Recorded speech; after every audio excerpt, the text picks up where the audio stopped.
How to get rid of Reels from Instagram?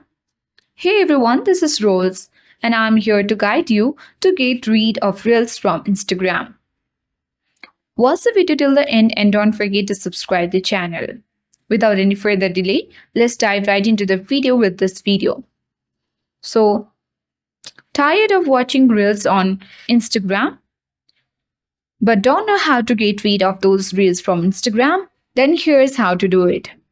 So let me inform you that and make you aware that there is no any particular way to get rid of Reels from Instagram because it has been embedded by Instagram.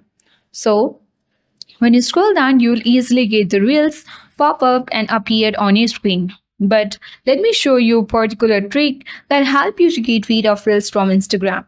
Simply get exit from Instagram application. Open a browser on your device, and on your browser you need to search for instagram.com and open the official website of Instagram.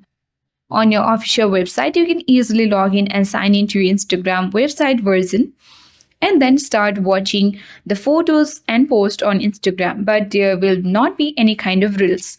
So from there we can get rid and disable Instagram reels. So that is only the way for now to get rid of reels from Instagram.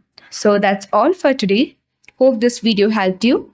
If you are new to our channel, hit the like button and subscribe for more tech and tips videos. Thank you for watching and see you in the next video.